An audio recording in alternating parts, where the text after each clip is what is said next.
Besides race conditions, other problems can occur when several threads are trying to access the same resources, especially when working with databases. In this lesson, you'll see the problem that multiple threads can cause and solve it using the lock statement. To begin, open the Mathland sample file from your Sample Files folder.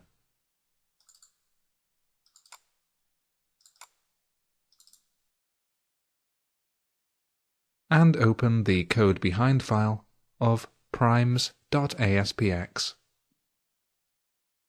You're now going to add some code to log the number of prime numbers that the system has calculated to the project's database. Add the following code to the end of the calculatePrimes method. Using Mathland data context data equals new Mathland data context, int total tested equals value from and to array 1 minus value from and to array 0, var log equals data dot primeslogs dot first log dot primeslog total tests plus equals total tested data dot submit changes. This code takes the total number of tests that the calculatePrimes method made while it was running and saves it into the first record in the primeslog database table. Now you're going to see the problem caused by multiple threads. Click Debug. Start debugging. Now enter 100 into the maximum value box and click Calculate Primes several times until an error occurs.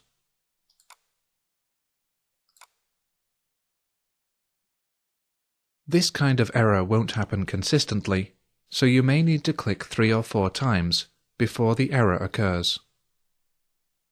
The error occurred because 2 threads attempted to update the database at exactly the same time. Stop debugging now and return to Visual Studio. You're now going to use the lock statement to fix the problem. The lock statement makes any code inside it exclusive. This means that it can only be run by one thread at a time. First, add a private property to the class by adding the following code outside any event handlers. Private object locker equals new object.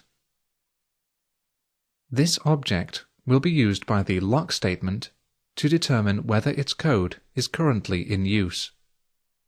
It's best practice that the object used for the lock statement is not used for anything else, and to use a separate object for each lock statement.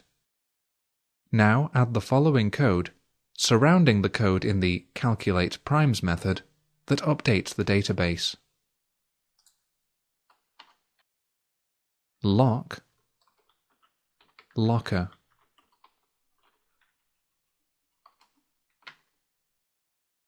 This lock statement ensures that everything inside its curly brackets can only be run by one thread at a time. When the code in the lock statement is being executed, a value is placed in the locker object, indicating that it is locked. If a thread reaches the lock statement while locker is locked, it will simply wait until it becomes unlocked. You could duplicate this functionality using a bool object and the thread.sleep method. The lock statement is primarily used when working with multiple threads to prevent conflicts like the one you saw in this lesson. Now, Let's test your code again. View primes.aspx in your web browser.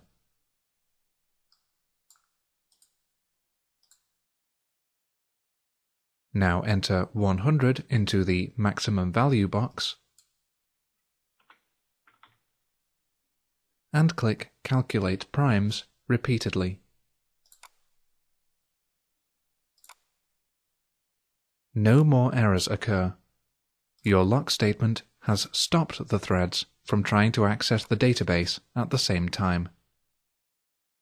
Close your web browser now and close Visual Studio.